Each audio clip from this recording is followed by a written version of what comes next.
saying if you're in the Epstein files, it doesn't necessarily mean that you're a pedophile. Does that surprise you at all? Um, yeah, it does a little bit. I will say what surprised me even more has been the amount of MAGA supporters that you've seen flipping that this was the line. Like we can all debate. Like I thought the line should have been January 6th, but whatever it is, I'll take it at this point. So seeing how many people are really flipping on Donald Trump and being like, okay, you're clearly hiding something. And now you've got lawyers, from the DOJ, which used to claim Biden and the Democrats weaponized against you all the time. Now you've got them going and doing your dirty bidding, and in my opinion, making a deal with Ghislaine Maxwell. And my prediction is this: it's not going to be a pardon. It's going to be a reduced sentence down to time served for her giving names. But the flip side is going to be that she's going to make a deal that she's not going to name Trump and probably a few other people. I tend to agree with you on that. Do you think there is anybody with an IQ over 20 that thinks the reason why Trump's DOJ is now speaking to Maxwell is because they actually want the truth? Do you really think that people out there, Ryan, are that stupid that they believe that? Unfortunately, and I mean that in all sincerity. If people reacted the way that a lot of us rational people thought they would, we would have been done with Trump years ago. But we're here because people do buy into this stuff. They do believe the smoke instead of the evidence. Yeah. They believe the con over reality. Mm-hmm. And it's like everybody on our side seems to be trying to figure out, how do we combat this effectively? Like, how do you combat a movement that is literally based on willful ignorance?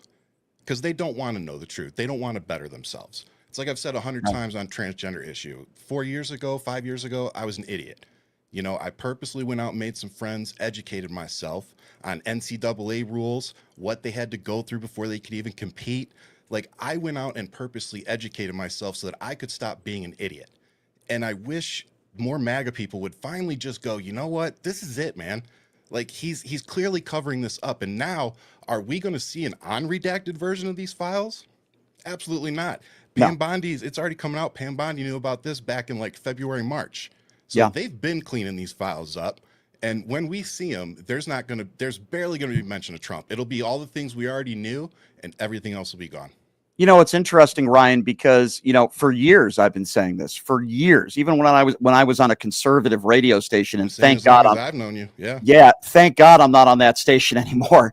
But when I was on a conservative station, I would be saying out loud, Trump is going to be in these files. Why? Yeah. Well, because logic tells you this was his best friend for 10 years. They're seen in video. He's at his wedding. Yep. Right. Mar-a-Lago. I mean, he's on the flight log 6 times. We learned that in the Maxwell trial.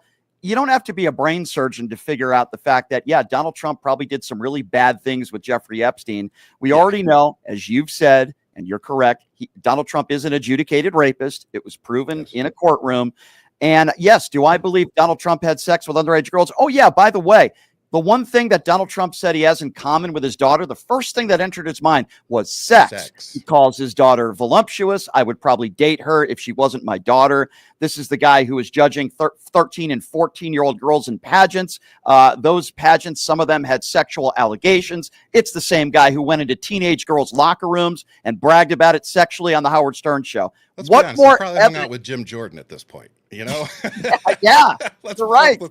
No, it really is crazy to see, there's so many dots connected to this guy, and I also want to acknowledge that when Ivanka was asked that question first, she said normal things like real estate, and then they pivot to him and he's like, says what he says. It's just like, dude. And here's my thing. The one that really gets me there really are many things, but the Howard Stern show, when Howard Stern says, can I call her a piece of, and he doesn't, like me, if you say that to me, like you can say that to your friends. Not to me. But you're not going to say that to my daughter. No, exactly. You're not going to say that to me. Because you're a good father, of course. You know what I'm saying? Like most fathers I know would be like, no, you're not going to say that to me. Right. It just is what it is. And it's like, there's a mindset difference there that I think we all just have to acknowledge. I think you're right. I completely agree with you. Where do you see this thing going? I mean, because I see Trump is going to do everything he can, whether they're talking about Obamagate or what type of sugar is in Coca-Cola. He's going to continue to do everything he can do to try to deflect, but I just don't think it's going to work. The story is not going to go away. And I give credit to the Wall Street Journal, and I can't believe I'm saying this, to Rupert Murdoch. I give him credit. He did not stand down. He continued to. Yeah, I mean, listen, he continued to put out. They probably have more information too. But where do you see this thing going? You think we'll ever see these files? Certainly, we're not going to see it in the next 3.5 years. But I don't know, Ryan. Do you think we'll ever see these files? You know, I think we'll see a version of them. My question is just always going to come back to: will it be some kind of unredacted version, and can we trust it? You know, and I would probably be saying that even if it was Democrats, because I'm going to be very honest and realistic and say that there's probably some liberals in that list too. Yeah. So, you know, and that's fine. I don't care. Yeah. If Bill Clinton's in there. Yep. I'm not going to speak for you, but hey, go get his ass. I Absolutely. don't care. Ryan, I've said the exact same thing for years. I don't care whether it's a Republican or a Democrat. No, expose all of them. I'm with you. That's the difference. The fundamental difference right now between most Democrats and Republicans. Most Democrats are saying if Bill Clinton's in there or any Democrat, have at it. Let them get what they get. But MAGA Republicans, they've been preaching that all of the people that are in those files are Hollywood elitists and liberals. And now all of a sudden it turns out that their orange orangutan happens to be in there, according to the Wall Street Journal, which, by the way, I don't think Rupert Murdoch would just throw this out there and lie, because not they would with the way defamation lawsuits are going around. Right, exactly. And now all of a sudden they're saying, well, if he's in there, it doesn't mean he's a pedophile. I mean, it's an absolute joke. You know, to go back to your question, what's going to come of this? The interest where I stand, watching them use Obama now, like 6 months in, to me, that's their nuke. You know what I'm saying? Like that is their end game. That's the last play you've got, dude. Like, to divert attention from anything is to try to pin something on a former president that you know is beloved. Yep. And also, it's going to try to somehow negate the reality, which was Russia interfered in the 2016 election, and it wasn't to help Hillary Clinton. Right. That's the reality. Yeah. And we know that Russia meddled in the elections. It was proven in the Mueller report, yet they want to say that Barack Obama committed crimes. Like, it's laughable. It's laughable. But it shows you how desperate they are. Yeah. So, like, is anything going to come of this? To me, it really keeps coming back to two things. One, midterms. Two, are we going to have anybody in the Senate and the House at this point that is willing to convict if the House does impeach him? Yeah. That's really, outside of somehow electing a massive shift in both chambers. Yeah. That's honestly the only option we have. You know, the 25th Amendment, nobody in the Republican Party is going to try to push that. You know, so it's like, that's pretty much our only option. Or, like, let's just be realistic. If they keep masking up, agents and sending them out to pick people up off the streets, this is going to progress past a simple solution. Yeah, I completely agree with you. If you're just joining us, popular left-wing podcaster Ryan Shedd. We've had some pretty big names on this week, Ryan being one of them. We had Ron Filipowski, who did the show for Midas Touch on Monday. Let's see, who did we have? Destiny, who did the show with us on Tuesday. Yep. We had Parker, who did an hour with us yesterday. And, of course, Ryan, I've been following him on social media for years, and Ryan does a great job. And before we let you go, I want to ask you a few more questions. Then I want to give you the opportunity to talk about your new podcast. I got to bring up Hulk Hogan, and I'm going to tell you something, Ryan. I grew up 7, 8, 9 years old.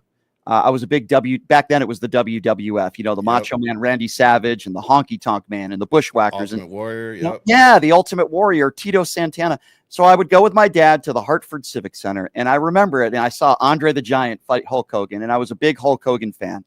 Then when I realized that, wrestling was somewhat fake, I kind of grew out of that when I was 11 or 12, but that's beside the point. When I heard the audio of Hulk Hogan openly using the N-word, openly admitting that he was a racist, and calling his daughter's boyfriend the N-word, I said to myself, this man is a piece of human scum. Anybody who is white that talks like that about somebody because of the color of their skin is a human piece of garbage. I've always felt that way about Hulk Hogan since. And I'm not surprised that the Republican National Convention decided to have this guy who was openly admitted a racist, who, by the way, was banned from being in the Wrestling Hall of Fame and was suspended because of those statements, to speak at the convention. I don't shed one tear for Hulk Hogan any more than I shed any tears when Rush Limbaugh passed away of cancer. Now, I said it then and I'll say it now. Rush Limbaugh might have died of cancer, but he was a cancer to the society. Yeah. I believe Hulk Hogan was a really bad guy. I understand he entertained a lot of people in his life. He was not a good person, and he was never a good role model. My thoughts to his family, but I believe there's a place in hell for somebody like Hulk Hogan, the same I feel about Rush Limbaugh. That's just my personal opinion, Ryan. I don't know how you feel. I definitely don't want to come out here and like celebrate the dude's death. I'm not doing that either. I just want to be clear on that. No, I know you're not. Yep. I just want to make clear I'm not. And that being said, it's one of those things of don't meet your heroes. The people you grew up watching. Sometimes they really disappoint you. And it's not just for me. It wasn't even just that recording, because I'm going to tell you something, man. Everybody, I think, just like I just talked about transgender and me growing over the years and becoming a better ally and person when it relates to that issue, everybody should be afforded the opportunity to grow. But when he stood on that stage last year, ripped his thing off and had that Trump shirt on, first thing I thought was, this dude didn't learn his lesson. Mm-hmm. That was my first thought. And, again, in the wrestling world, he'll probably, he changed the business, so you can't take that away from him. But the one thing that my dad taught me growing up was he had 30 guys that worked, he said, with him, but, that he was their boss. And he said he always treated them like family. His job was to take all the crap and let them do their jobs. And when you hear other wrestlers talk about Hulk Hogan and how he was behind the closed doors and how many people he stabbed in the back and screwed over and all these things, and you find out the kind of dude he really was, and it's like, yeah, this doesn't really surprise me. Yeah. So Again, I feel for his daughter, son, those that loved him, but yeah, I'm not going to be over here celebrating him like we're celebrating Ozzy Osbourne and Malcolm Jamal Warner. And, right. The last video Malcolm Jamal Warner had was so positive, and he was just sending out this good energy. And it's like, those are the people I'm going to miss, because they were putting out that good energy that we really need right now, into the world. They were and Ozzy Osbourne had his issues with drugs and alcohol, but very open with it. He was open with it. Help people with this story. That's what I was just going to say. He loved his wife very much. He seemed like he was a really good father and husband and a loving man, and he was a great entertainer. And that's why I said that the other day. I said the first concert I ever went to, was an Ozzy Osbourne concert, and he should be remembered as a rock superstar, but even more importantly, a good husband and a good father. And you can't say the same thing about Hulk Hogan. I mean, openly using the N-word in front of your family. And you mentioned it too, all the people he backstabbed behind the scenes. You're right. Ryan, before I let you go, I know you got a new podcast that's starting up around the corner, and I love what you do on social media. So tell us about it. Yeah, thanks for letting me plug it. So as you guys know, I have Hold the Mic. I've plugged that a few times on the show. That's not going anywhere. We're just on a little summer break. Ian, my business partner, he's actually moving his family to Hawaii for a great a day job opportunity that he's going to take for a while as we spin things up. So really happy for him. And it just so happened that Marcus Flowers reached out to me. And if you know how Marcus Flowers talks, he has kind of a, more monotone Ferris Bueller, kind of speech, but he knows what he's talking about. And so when he called me, I thought as he led into the conversation that it was going to be more of a mentor telling me to kind of, maybe turn it down to like 8, you know what I mean? And it wasn't that at all. He went into pitching me a show for him and I to co-host. So he didn't have to sell me for very long.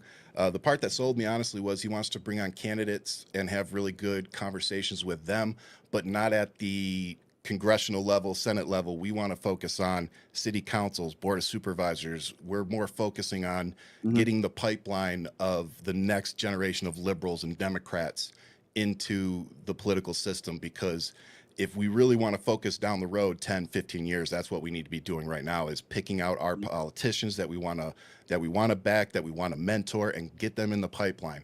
So that's what we're going to be doing. And it's going to be called With All Due Respect.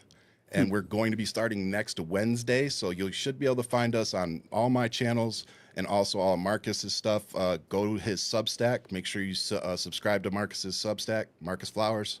And yeah, come check us out. It's going to be good cop, bad cop. If you know me, I'm going to be the crazy one. Marcus is going to be the good cop. So it's going to be good. Check it out. When I hear with all due respect, the first thing I think about is The Sopranos, one of my favorite shows of all time. That's a cool name. I like that. So you already know where we're going. Yes, I love it. And you and Marcus are welcome to come on at the same time. I think that'd be a lot of fun. And I know you guys are going to do a great job, and I can't wait for the podcast.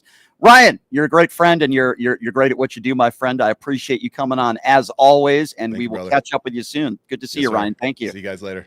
All right, there you go. Ryan Shedd, everybody. Another one of the higher profile left-leaning podcasters, and I've been watching him on social media for a really long time. Ryan's a great guy. All right, so here's what we're going to do. We are going to take a quick break, but here's what we're going to do. When we come back, Leonard Cardinale is going to be joining us in studio. I know Leonard's got a lot to say about these Epstein files. We have some unbelievable audio to play for you from Tim Burchett. What are they saying, and how are they covering this Epstein story on Newsmax? Republicans all over the country that are curling themselves into a pretzel, trying to defend the fact that they might be supporting a pedophile in the Epstein files. Unbelievable audio to play for you and how they're deflecting from this. Leonard will be joining us next in studio. We'll take a quick break. In 90 seconds, we'll be back right after this. You're listening to Pushing the Limits right here on KSHP.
All right, welcome back. It is Pushing the Limits on a Thursday. Thank you so much for joining us. Programming note for you. A couple very interesting guests that we are going to be having on the program tomorrow. A guy by the name of Shabazz Kenstenbaum. He makes a lot of appearances on national networks and Piers Morgan show. Extremely pro-Israel, pro-Benjamin Netanyahu. We might get into it a little bit, not because I'm not pro-Israel. I don't like the way Benjamin Netanyahu is handling this war. So he's going to be joining us tomorrow. And then there's a guy who was part of the Mehdi Hasan Jubilee debate. He lives here in Las Vegas. He's going to be joining us in studio tomorrow, along with Nicole Mitchell. So it's going to be a fun show tomorrow. But the guy, the handsome, good-looking man wearing the black shirt that you see over there, that is Leonard Cardinale, decades-long lieutenant and North Las Vegas police officer. We didn't have him in yesterday. We wanted to give him some more time today. Leonard, it's good to see you. How are you? How you doing, Brian? A lot going on. Yeah, you could say that. Yeah, there's a lot going on. What went through your mind, by the way, when the Wall Street Journal story came out yesterday that Trump's in the Epstein files? we've all known it, and they've been trying to say, well, in May, it came out in the Wall Street Journal and other news that Trump was told in May that he was all over the Epstein files.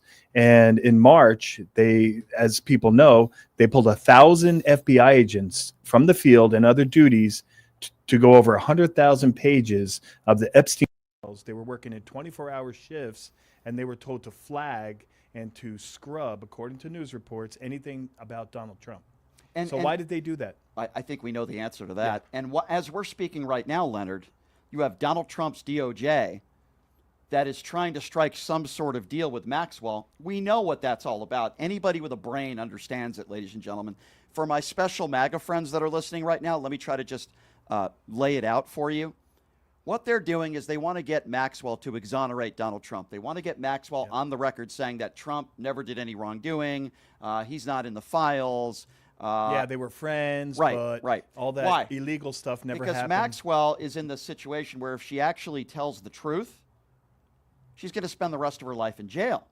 But if she exonerates Donald Trump, I guarantee you this is going to happen. Either her sentence will be lessened, or Donald Trump will pardon her as he leaves office because he won't care. That's exactly what's going on here. Why would the Department of Justice send the assistant AG to go talk to someone who's imprisoned? Todd Blanche is down there interviewing her as we speak, and if that doesn't, it's not even a conspiracy, because they say, I used to say a conspiracy is only a conspiracy until it happens, and it's happening. By the way, our friend Paul Lance, who you hosted the show with here when I was on vacation, said, Brian, where's this handsome guy you're talking about? I only see Leonard. Thank you, Paul. That's very funny. We'll get to more of the YouTube Super Chats here in a moment, but I do want to get to the audio. And before I do that, I want to read something that Ron Filipkowski, our friend of the show from Midas Touch, said. He said, does Maxwell get a deal from the DOJ if she implicates Trump? Not a chance in hell. Does Maxwell get a deal from the DOJ if she exonerates Trump? Probably. She knows both things very well. She's a criminal and a liar, given incentive by the DOJ to lie to benefit herself. Release the files. Can I ask you a question? Yeah. Do you think J.D. Vance's trip in June up to see Rupert Murdoch, do you think the going to speak to Ghislaine Maxwell is kind of getting ahead of the train?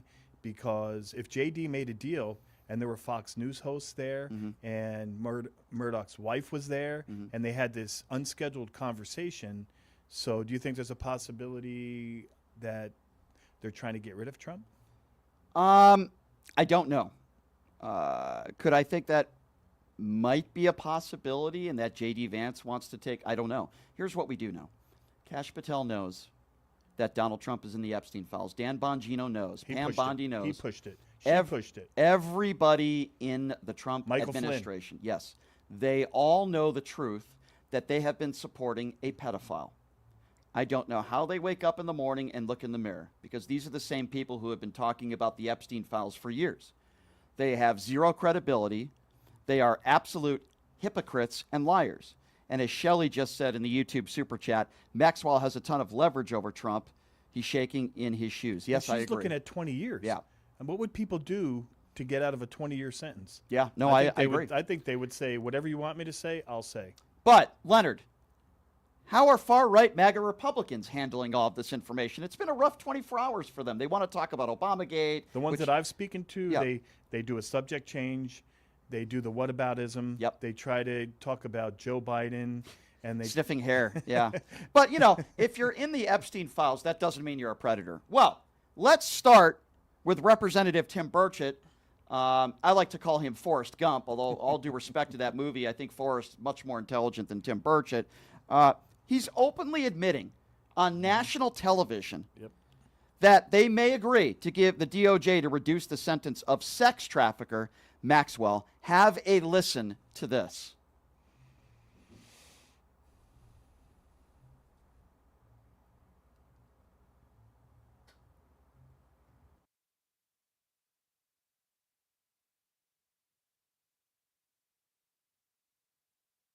So we're having issues with the audio. We'll try to get that audio for you as soon as possible, but I wanted to play you some audio of Tim Burchett, because what he is basically doing is he is basically saying it's okay for sex trafficker Ghislaine Maxwell to get a lesser sentence for her testimony. As we put Leonard's microphone back on.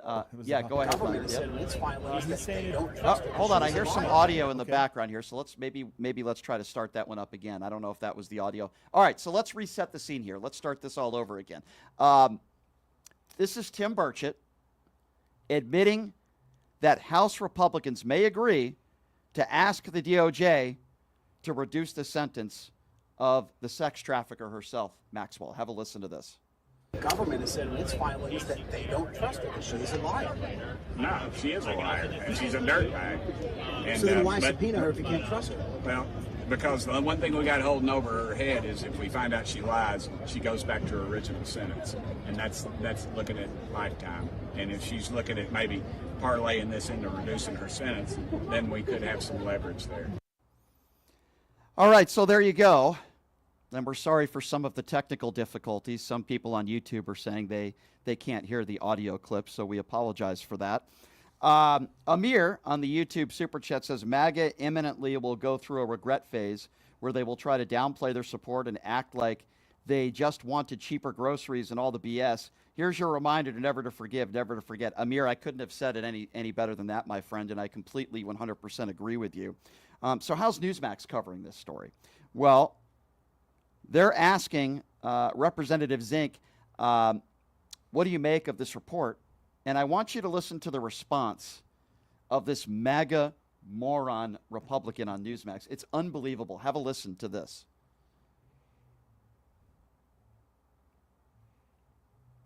To the Epstein files, of course. That's also what everyone's talking about. A new report suggesting that Attorney General Pam Bondi told President Trump last spring that his name does appear in some of the files. But at first, the White House said they assumed it did because the two people knew each other. They knew each other in the 90s, the early 2000s, and prior to Epstein's legal problems. It's widely known, Congressman, that the president kicked Epstein out of Mar-a-Lago back in 2004. So, yes, he would be mentioned in a file because, yes, they were in the same room together. What do you make of this new report and what we've been seeing?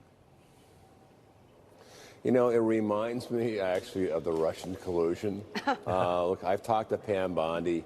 The list, as I understand it, is a victim list. Remember, you have horrendous crimes with children. And Chief Justice Roberts is mentioned, I understand, because he took a flight that Epstein owned. So just necessarily knowing someone is not criminal, but you also have to protect the innocent. So I understand that Trump, the Trump administration asked the judge to intervene, take a look at what should be sealed, what is not sealed. But I just don't think everyone's looking for this golden nugget. And it just reminds me of the Russian collusion. There's nothing there, I can assure you, with the President of the United States that would lead to any other conclusion that he knew him. That's it. Yeah. Wow. Welcome to Newsmax. So first of all, Leonard, there was Russian collusion. There was at least Russian meddling that was proven in the Mueller report, and Marco Rubio even agreed with that. So I don't know what this idiot is trying to say when it comes to the Russian collusion thing. That's number one. That's deflection. Number two, how can you compare that to Donald Trump being in the Epstein files? This wasn't just him knowing Jeffrey Epstein. He was on the flight log. He was Jeffrey Epstein's best friend. And he's downplaying it like this is just fake news, Russian collusion. How do these people look at themselves in the mirror? Can I frame it a little bit? So in 2002, Trump said openly he had been friends with Epstein for 15 years. Everyone knows that. That's put it back to the 80s. So what happened in 2004, what they're talking about is that Trump and some other people started to get wind of the FBI investigation that came in July of 2006. That's when they started the open investigation against Epstein. But and so he wanted to distance himself at that point because we all knew it was coming.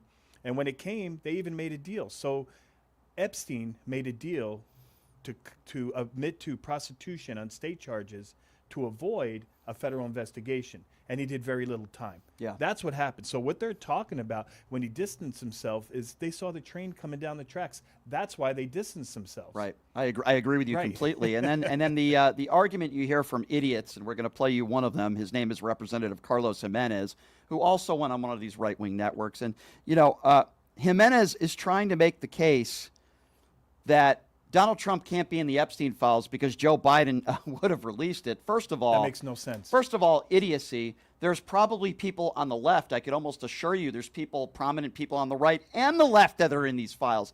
That's number one. And number two, what you just said doesn't make any sense at all. But listen to what this moron, of course he's a Republican, so many of them are, Carlos Jimenez, and the excuses he's trying to make for why Trump can't be in the Epstein files. It's insane. James Comer says an overwhelming majority of Republicans like you in Congress support their release and that many lawmakers are hearing the same from their constituents. Is that what you're hearing from your constituents in Florida, and do you support this entire effort? No, I haven't heard from my constituents. Again, this is much more important to a few people than it is to the vast majority of Americans. Americans are I think, are over the Epstein case. They have been over it for a long time. It keeps being brought up, and that's why I think this, hey man, just release the things and this thing will go away, and put it in our rearview mirror. We got a lot more important things to do for the American people than what happened, 8, 10, 20 years ago. It's already been resolved in court. The man was found guilty. He did some heinous things. And to young girls, and he paid the ultimate price, I guess, with his own suicide. But we need to move on. And again, the American people are more worried about tabletop issues, kitchen table issues, their economy, how much they're paying for gas, how much money can they keep in their pockets once the effects of the big beautiful bill take effect, with no tax on tips and overtime, Social Security, lowering gas prices through energy dominance. I think the American people are a lot more interested in that than in the Epstein files. Really?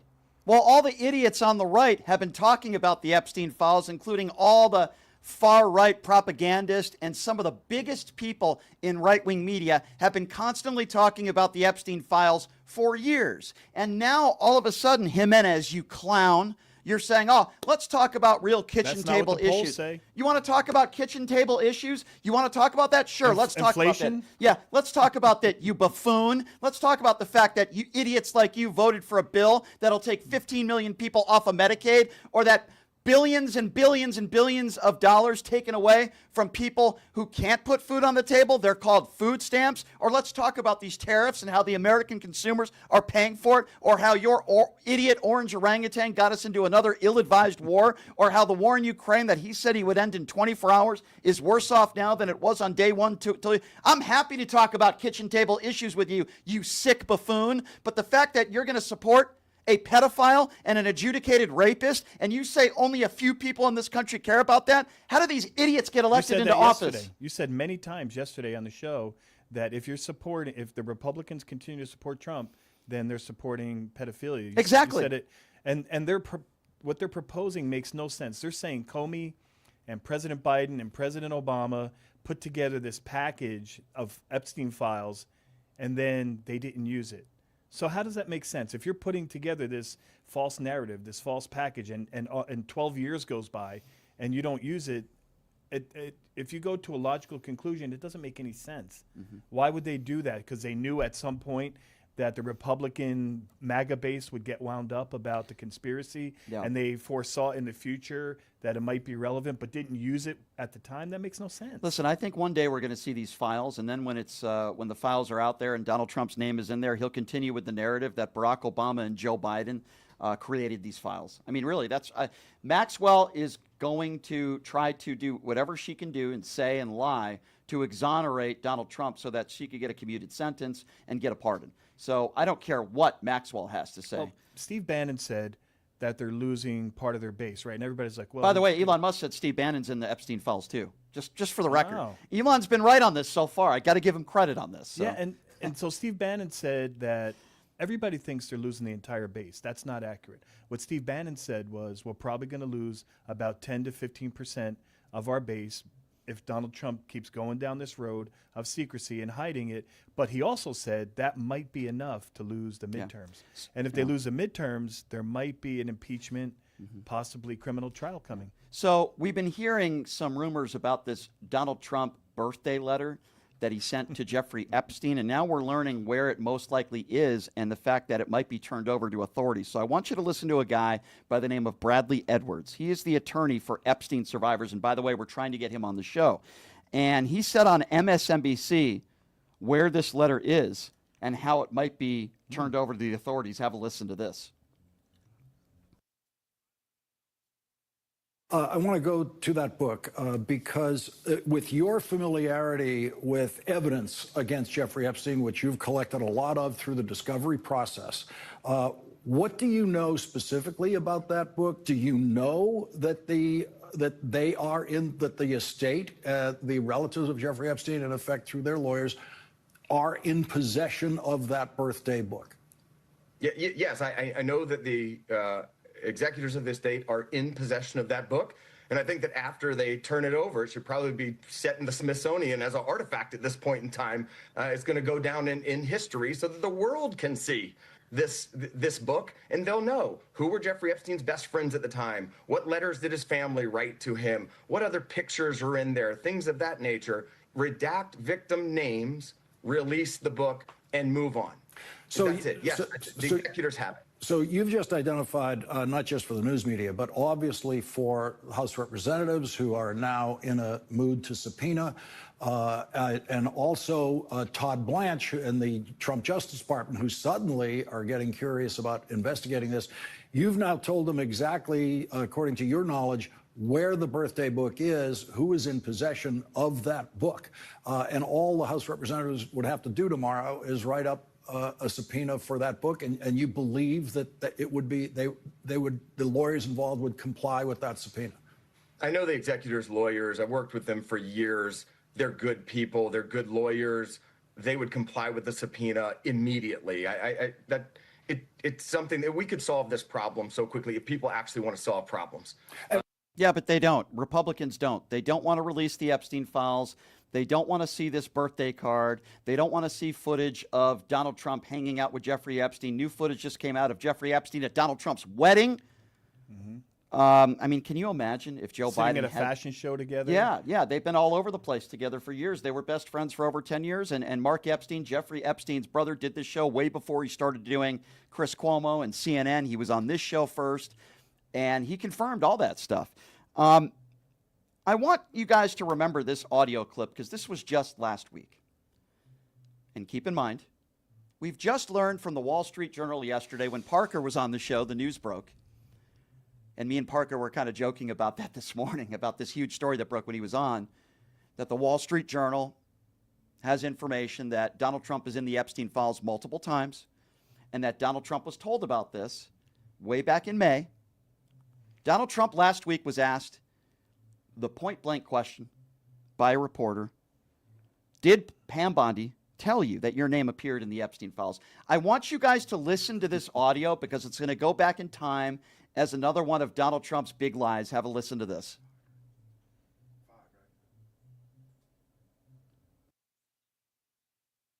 On Epstein, the Attorney General briefed you on the DOJ and FBI review, the findings of that review. The Attorney General briefed you on that. what? On the DOJ and FBI on what? review. On what subject?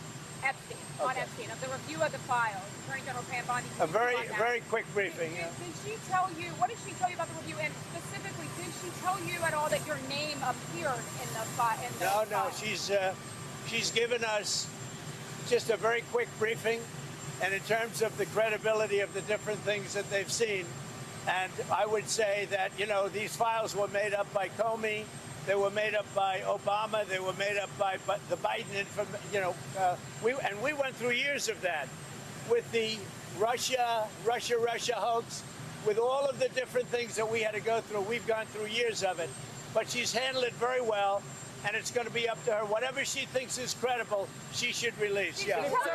On Texas, how many more seats do you want the Republicans to? Yeah. So I'm laughing at this because it's so ridiculous.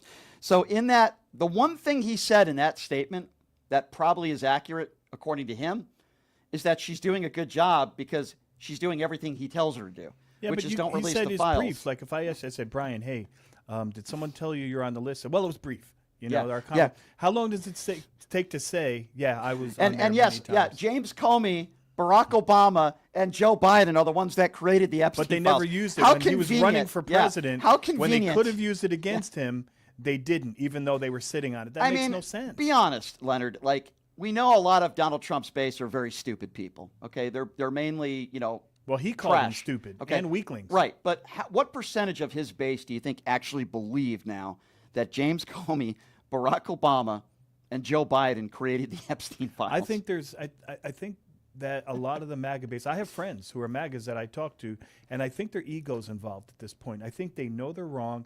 I think they know they're supporting a pedophile, but their ego won't allow them to say, you know what, you guys are right. So they the won't whole admit time. it, but this guy's a turd. But most of the supporters that voted for him, they understand they There's voted for a pedophile, right? Yeah. Steve Bannon, he's an expert, and he said maybe 10 to 15%, and that's only if he continues down this road. And then Maxwell, obviously, by the way, Maxwell was charged by the DOJ for perjuring herself during the deposition. Yeah, so and she's a confirmed liar. And people are asking, how did Elon Musk know about this? Well, I think it's pretty simple. I mean, he could have spoken to anybody. He had access to everything. He had access to meetings. He had access to everything. Conversations with Pam Bondi, Kash Patel, Dan Bongino. They all know. All he had to do was be in one room. They went right in. They let him go in everything, in the FBI, in the Department of Justice, Social Security, Department of Education. They gave him access to everything. The moment for me that I knew 100% that Trump was in the Epstein files was not the Wall Street Journal article yesterday, actually.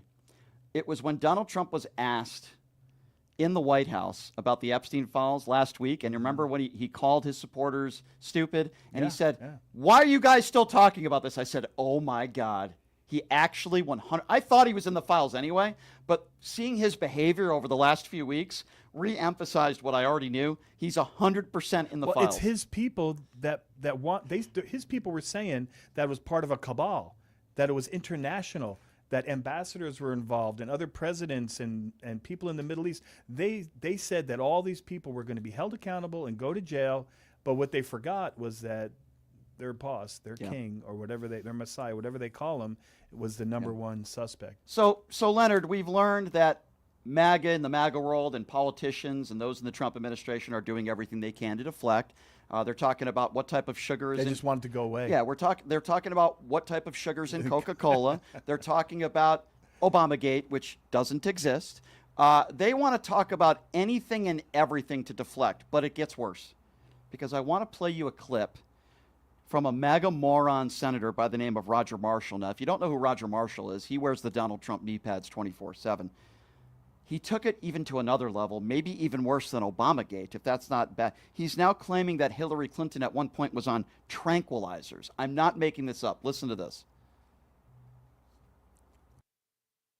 Minimal impact on the election, and Barack says, oh no, let's change that narrative. Let's go out there and delegitimize the election and tell the American people that Russia interfered with the election. Otherwise, how in the world could Hillary Clinton be beaten? Never mind that she was on tranquilizers at the time and to her wits' end and was craving for all the power she can get. Look, again, this is the threat to democracy. This is the true threat to democracy when the President of the United States weaponizes the entire intelligence agency and the legacy media against the future president of the United States, the duly elected future president of the United States. Yeah, that's an elected Republican senator who just said that Hillary Clinton was on tranquilizers. You mean like a dart, like they shoot like horses with, or dogs? Like somebody was going, and shooting her. Is he talking like Joe Rogan? I don't know. What is he talking about? I don't know. Tranquilizers. That's what he just said, and he said he said it with a serious look on his face. That was a serious alt-right word salad sandwich, in my opinion. That's what it was. Yeah, it's just unbelievable to me. Like, you're trying to track what they're saying, and you're like,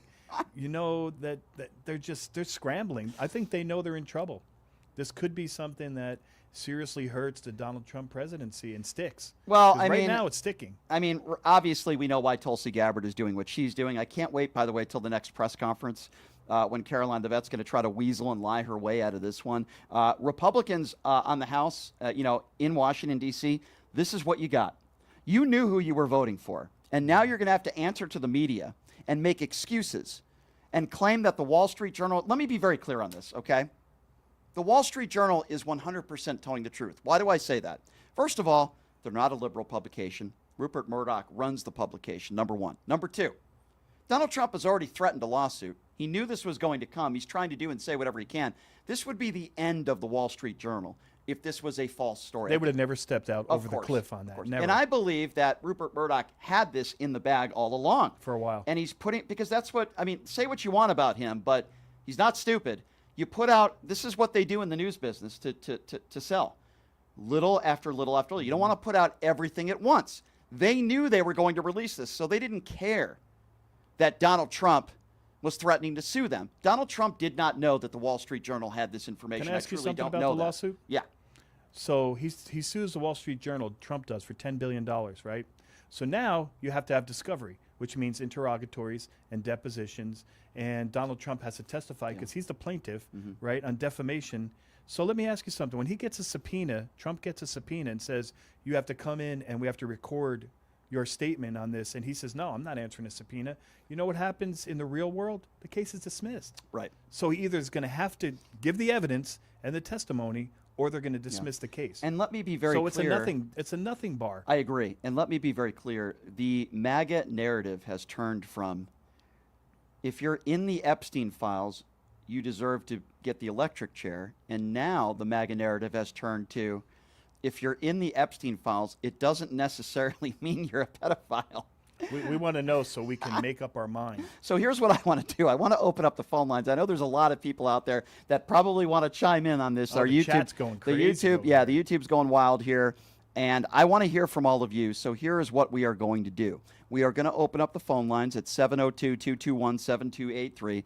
And again, that number, if you would like to be a part of the conversation, 702-221-7283. Keep calling because it looks like they're all lit up right now. So well, here's the question that I'm asking them. You know, there's a lot to ask, Leonard. But what type of deal, if any, do you think the Trump DOJ will sign with Maxwell? Do you believe that she will exonerate Trump, and in return, when Trump leaves office, he will pardon her? By the way, it doesn't matter what Maxwell says. We still have the Epstein files. They haven't been released, but that doesn't change what's in the Epstein files. So it doesn't matter what. It'll probably be a commuted sentence, some kind of time served, something like that. Yeah. And I guess my next question to the callers is, after the news broke out yesterday, and we were live on the air yesterday when the Wall Street Journal put out this information, were any of you surprised at all? And for any of you MAGA buffoons out there that want to still try to defend your pedophile, adjudicated rapist leader, I'd love to hear from you as well. Curl yourself into a pretzel and try to defend it. So let's see here. Who are we going? 702-221-7283 is the number to call if you would like to be a part of the conversation. And again, that number is 702-221-SAVE, but I can't save you MAGAs. I'm sorry. I just can't do it. I can't save all of you. All right. We are going to go straight to the phone calls now. And we are going to start off with line one. Why don't we start off with line one? We are going to Peter. Peter is on line one. Hey, Peter. Thanks for calling in. What's on your mind? Hey, Brian. Hey, Leonard. Hi there. Real quick. I don't usually do this. Now that I see it's gaining traction, Brian, you have another caller named Brian. He's been picking up on this. I want to say I take credit for starting the Leonard for Governor take tour. Were you the first one? I was sending a super chat every time you were on for about 10 shows in a row until I think last week I wasn't able to. And I see some fellow callers continuing that. So Leonard for Governor. You know what? I have an issue, though. One of my issues is that I say it like it is. So politics is going to be rough for me. I'm just telling you ahead of time. Well, I appreciate you calling in, Peter. Thank you so much. And no, I appreciate you calling in, Peter. Thank you very much for calling in. We'll move. Yeah, I appreciate that. We'll go to the next caller. 702-221-7283 is the number to call. Let's go to line two now. Let's go to Courtney. Courtney is next up on PTL. Hey, Courtney, what's going on? Hey, what's up? Good to talk to you again. I tell you, I have been close to tears over this now, though, because it's just getting, for the victims, because this is just ridiculous. It is so clear that Trump is guilty of pedophilia at this point. I mean, and you even had, I don't know if you saw earlier where they released on Midas Touch, they had the deposition where Jeffrey Epstein pled the fifth when he was asked whether he was ever at a party with Trump and underage girls. I mean, it's just ridiculous. And then this whole going in to meet with Maxwell, I was spending the whole day yesterday calling the Congress people. Her testimony is now useless. It is. To have allowed them to go in there and make deals with her at this point, we don't even need her to testify. Can you imagine? Can you think about this, Courtney? All the MAGA Republicans out there that were calling Joe Biden a pedophile, sniffing hair, where did they all go now? Now all of a sudden, if Donald Trump is in the Epstein files, it doesn't mean he's a pedophile. Now it's okay. Yeah. It's okay because they can't prove it. But they have. And by the way, Maxwell has perjured herself and been charged with perjury. So I don't really see where she has any credibility. But they just want something to hold on to say, look, we've talked to Maxwell, and she says that never happened. And that's what I believe. I believe they're going to try to mitigate the charges by saying the person herself who was there said that never happened. Yeah. But if you listen to Virginia Giuffre's testimony, who's now dead, she died in April from quote unquote suicide. I mean, it's terrible to listen to. It's heartbreaking to listen interesting, to what they did to these young girls. It's interesting. Some of these people are losing their lives, including prosecutors and people. Well, Jeffrey Epstein committed suicide. Yeah, very, very interesting. In 2019. Yeah, but they want to talk about Pizzagate. Who was president in 2019? Yeah. Courtney. And Trump has even said that he even threatened her at one point where he was talking about what happened to her boyfriend and that, it may have been murder and all of that kind of stuff. Yeah. So, she has zero credibility. Listen, I'll be very clear on this one. And by the way, thank you for the call, Courtney. I appreciate you. Courtney. Thank you for the phone call. 702-221-7283 is the number to call if you want to be a part of the conversation. Line 3, I believe we have Brent. Brent on line 3. Hi, Brent. What's going on? Oh, what's up, Brian? It's Brett. I'm just dumbfounded. What is the MAGA world like? How are they even justifying going to see Maxwell? What are they saying? What is the point of the conversation? I'm going to tell you exactly I'm going to tell you exactly what they're saying behind closed doors because we will never get a recorded conversation. Miss Maxwell, if you ever want to see the light of day again, if you want the possibility of a pardon, you need to exonerate Donald Trump. We need a written statement from you or a verbal statement from you signed. Yeah, that I understand, Brian. But what are they telling the public? Like they're telling the public. They're not hiding anything. They sent Todd Blanche down there, Deputy AG. To go talk we just to want her. the truth. We just want the truth she's out looking, there. Remember, she was booked in 2022. She's looking at 20 years. So that's 2042. She's done about 3 years. Well, so I'm thinking say whatever she needs to say that's what I believe. It's not only that these MAGA morons have voted for and support a pedophile and an adjudicated rapist, but they are also going to have to live with the fact they voted for a guy who wants one of the biggest named sex traffickers to get a commuted sentence. That's exactly what's going to happen here. Can I ask, Brent, you a question? Yeah. What do you think of the fact that the Trump administration hates LGBTQ?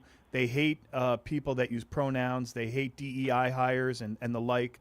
And they talk about adults putting on shows for children, but at the same time, the perversion that is alleged on the other side is 10,000 times worse. So what do you think of that kind of hypocrisy? I think that they will bow to whatever it is that they need to do or say that's going to make them the most money and keep them in power. I don't think that they have any morals, any scruples, any... That's the truth. I just can't imagine. Listen, I wanted to bring this up. The last caller alluded to the video that's going around of a past deposition from Epstein, and have you guys seen that yet? Yes, we have. Yeah, well, I mean, wouldn't the answer if you were asked in a deposition if you were hanging out with underage girls in a private setting like that, wouldn't the answer? Well, they didn't even ask no? about a private setting. They're just saying, did you and Donald Trump, you were friends? Did you ever hang out when there were underage girls? And he says, I plead the 4th, the 5th, the 6th, and the 14th. Notice how he wouldn't answer that question. Wouldn't an innocent man just be say no. Donald Trump said it himself that if you plead the fifth, you're probably guilty. The first question Epstein answered when he was asked, did you guys hang out in social settings? Were you guys good friends? Immediately he says yes. And then the next question, did you and Donald Trump ever hang out with underage girls? I plead the fifth on that one. I can't answer that one. Yeah, he very telling. But there's pictures everywhere of them hanging out with underage girls. There's Thanks for the call, my friend. I appreciate it. Yeah, man. Appreciate you. 702-221-7283, the number to call if you want to be a part of the conversation. I believe on line 4 we have Mark. Mark is calling on line 4. Hello, Mark. Hey, hello, Brian. Len, it's always a pleasure to hear from you. Thank you, Mark. What's on your mind? Brian, by the way, great show yesterday with Park. It was a good really terrific show. Thank you. Let's understand that Rupert Murdoch owns a rag trash newspaper called the New York Post. It's almost on the level of the National Enquirer. However, his other publication, the Wall Street Journal, is a true newspaper that doesn't BS. It's fact-based.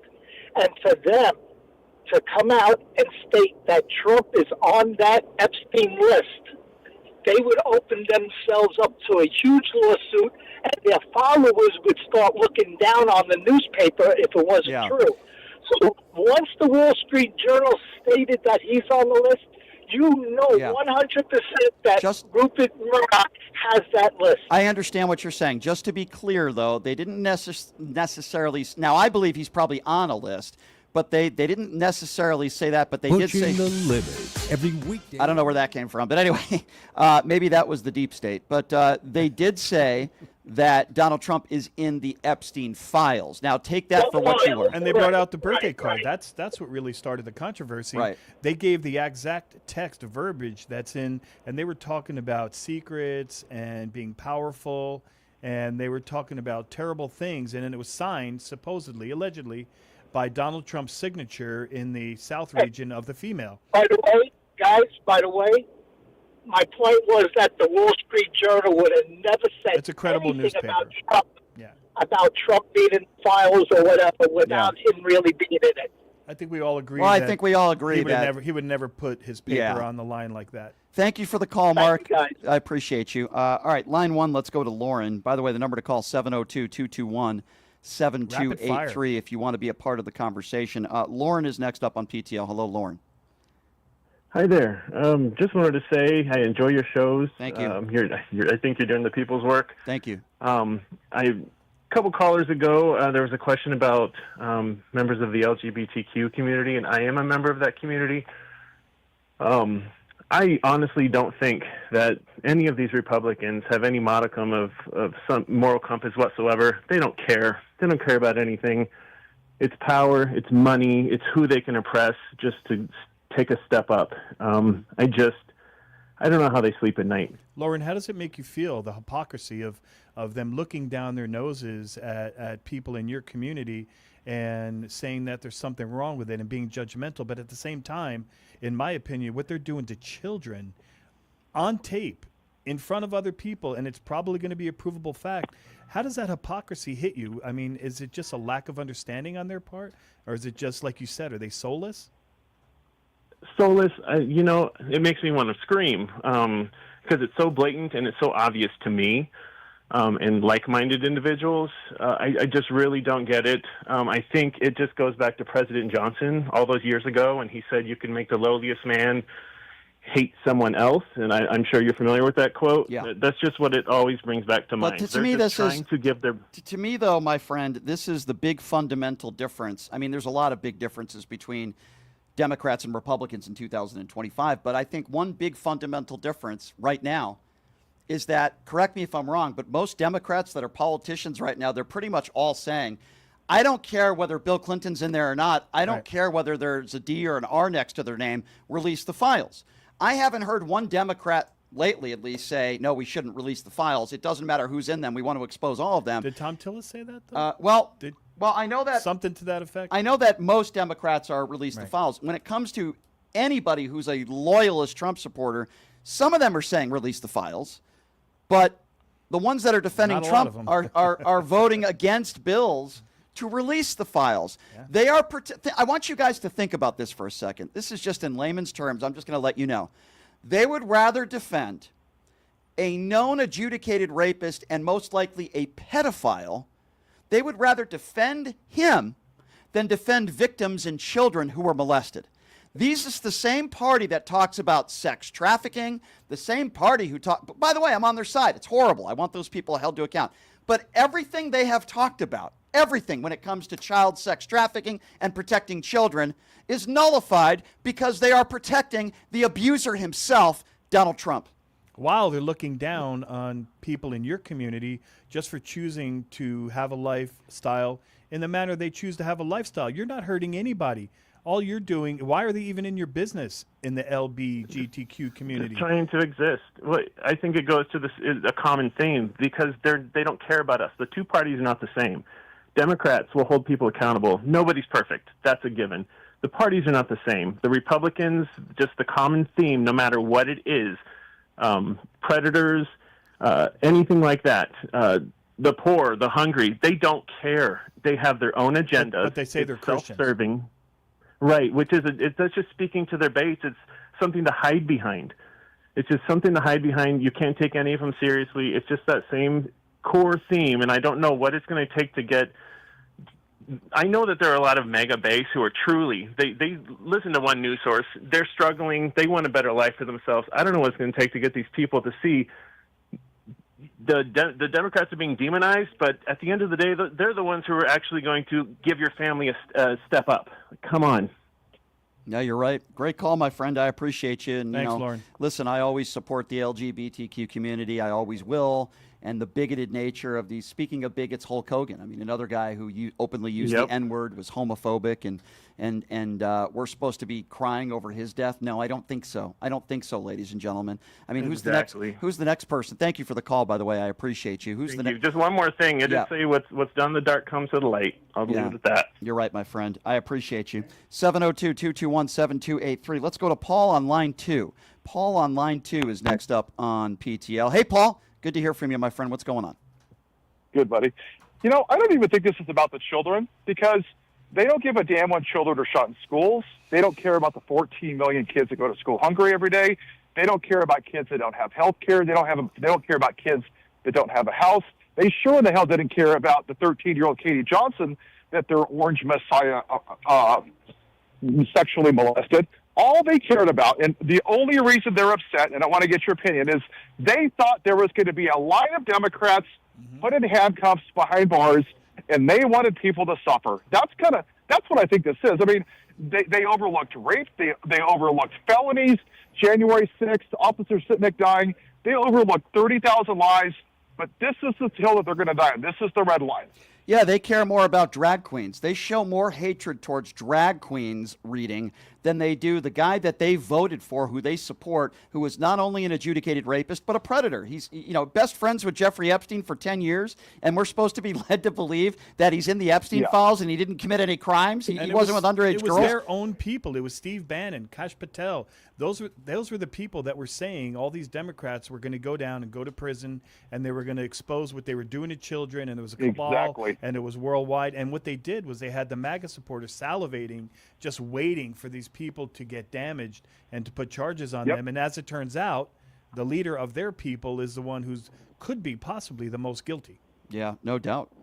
Can I say one more thing really quick? Yeah, go ahead. On his, and this is a little off topic.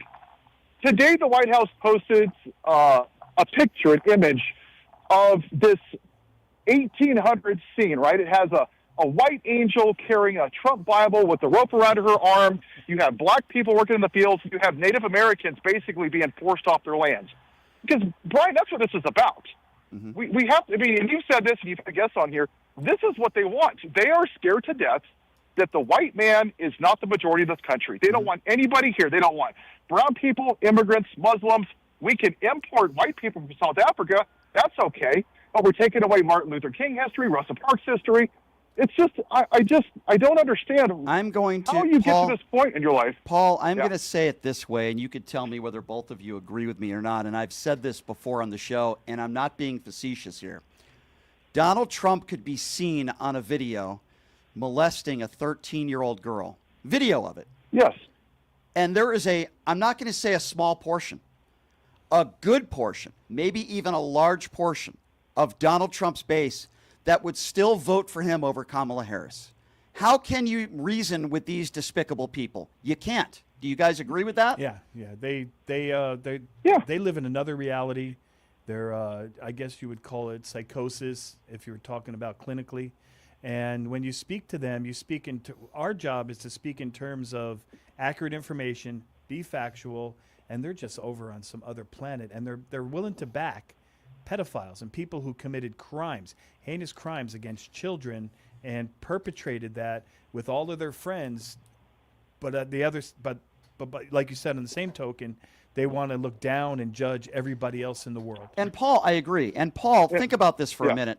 Most MAGA Republicans are more upset at the way Kamala Harris laughs and her cackle, as they call it, or an alleged affair that she had with Willie Brown 30 years ago. They seem to be more upset about that and the fact that Hunter Biden is selling paintings than they do the man who they still support, who's a rapist and probably a pedophile. They were never going to elect Kamala Harris because, in my opinion, she's black and she's a female, and America just wasn't ready. No matter how talented, no matter how smart, no matter how well-spoken she was, they just were not ready to turn it over to somebody that smart.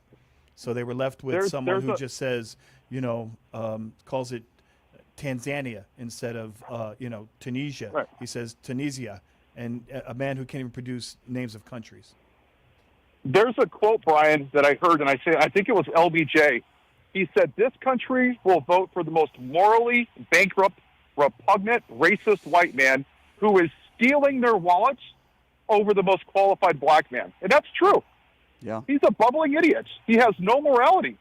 Go listen. I'll send you the clip later, but Jeff Daniels did a really, really good quote that this country has just gone away from morality. The Republican Party is now a religious cult of white supremacy. You're right. They don't care about morality, decency, integrity, nothing. They don't care about, they want white America, nothing else. You're right. It's Make America White again. Paul, it's always good to hear from you, my friend. I do appreciate your phone call. All right, you have a good one, Paul. See you later. Take care. Thanks, Paul. Let's go to line one. Let's go to Terry.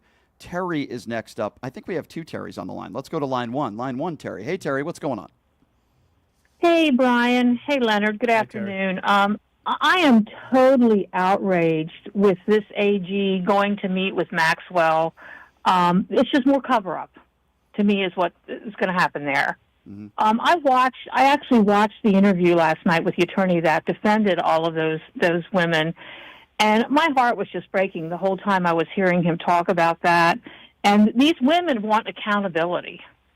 And I feel so bad for them. I believe he said that one of them committed suicide. The other one died from a drug addiction. My heart is just breaking for them. Many of the women say that their life's never been the same. Their life's just not the same. Exactly. They've ruined their lives. And they said that he said that they were being more traumatized by this being talked about, but yet they still want the accountability. They want it to come out. And I also believe, speaking about people that hung out with Epstein, didn't Prince Andrew hang out with Epstein? Yes. And his royal duties were cut, and he's been very not visible. Well, he was hanging out with Virginia Giuffre, right? Mm-hmm. And and they accused her of doing it for the money and the power, and he ended up settling with her for a lot of money. But a lot of people don't know this. Most of the money went to a charity for a women's shelter. I've been pretty clear on this, and I'll say it again. And I said this with Ryan Shedd in the first segment. I don't care whether you have a D or an R next to your name. If you're in those files and you did some horrible things to children, let's find out who you are and let's put you to jail. The problem is that the guy who happens to be the president of the United States, who has the power to release all these files, will not be doing it because we now know that he is in the files, and it is a major cover-up. And if anybody can prove to me that Joe Biden is in the Epstein files, please, I'm ready to hear from you. I know you guys want to talk about Obamagate. You guys want to talk about what sodas in Coca-Cola. I know you guys want to talk about everything else. Maybe somebody keyed another Tesla. I don't know. Maybe you guys want to talk about that stuff or drag queen reading or this horrible or teachers that are indoctrinating your kids because they're saying it's okay to be gay. Or I don't know. Maybe you want to talk about the vaccines because you think that might have had something to do with Hulk Hogan's death. I know you guys want to talk about everything else but the fact that you guys support a rapist. You guys support a pedophile. You guys support the man who is withholding the Epstein files because he's in it, because he was Jeffrey Epstein's best friend for 10 years. They partied together. You don't think Donald Trump had sex with underage girls? Sure. You're probably the same person that thinks that Matt Gaetz was never with an underage girl either. Why do you think Donald Trump wanted Matt Gaetz to be the Attorney General, huh? Why do you think Donald Trump hangs out with these people? You are who you hang out with. My mother taught me that at a very young age. You are who you hang out with. And I'm very happy to say I don't have any best friends, and I've never had any best friends in my life that rape children, okay? And I would never have a friend like that rapes children, okay? And I don't think Leonard has either. Leonard has gone after people like that as a police officer, thank God. Put many in jail. Yeah. What decent human being in your life, you're friends with a pedophile? Donald Trump was friends with this guy for 10 years. Oh, he didn't know. And then when he learned that he was a bad guy, he banned him from Mar-a-Lago. Are you freaking kidding me? Is anybody believe that for a second? They're a bunch of liars, these people. And they are defending the pedophile every Mark Lane Mullen today on the House floor. They are so despicable, these people. They are such hypocrites. Let's release the Epstein files. Let's get everybody in the Epstein files. But once we learn that Donald Trump is in the Epstein files, wait. Let's just wait. Let's just wait on that. It's a freaking joke. These people. They're the biggest hypocrites in the world. By the way, with the Obama situation, the Supreme Court has ruled that presidents have complete immunity on the decisions they make as a president. So I really don't know where they're going with that, because even if they did push it, what are they going to say? He had presidential immunity anyway. Yeah, and that's it applies to all presidents. That's true. Thank you for the call, Terry. I appreciate you. 702-221-7283 is the number to call if you want to be a part of the conversation. Let's go to Jack on line 3. Hey, Jack, thanks for calling in. What's on your mind? Hey, what's going on, Brian? Hey Leonard, what's up, man? Hey, just listening, that Leonard, of course, covered the topic that I was going to talk about as far as, I'm in these right room chats, and it's exactly what he said. Like, they would never, Donald Trump could eat a baby on live TV, and they're never going to vote for a black woman. Like, it just, so there's no bottom. I've said it forever. There's no bottom to these people.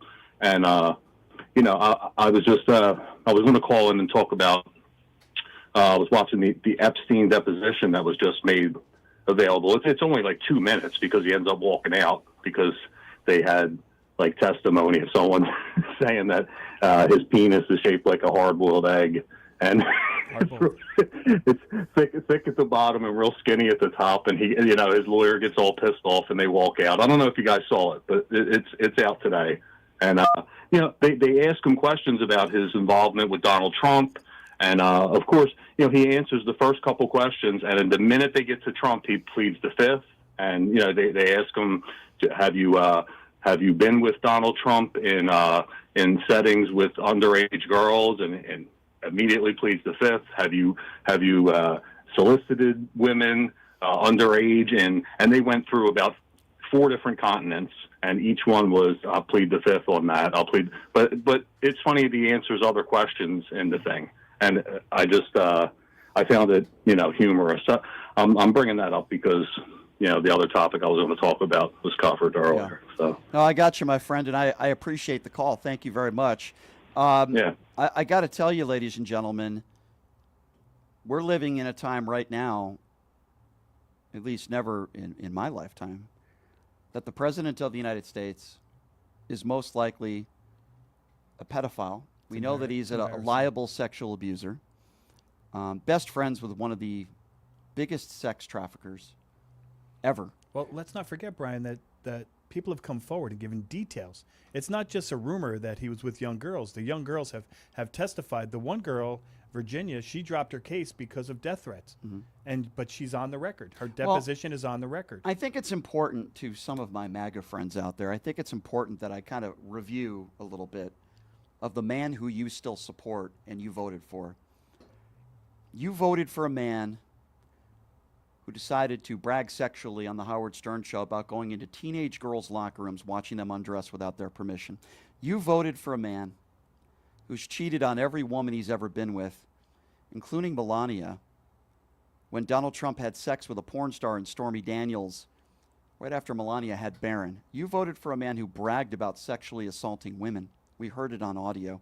You voted for a man who dodged the military multiple times, who mocked John McCain and said he didn't respect him because he was captured. A POW.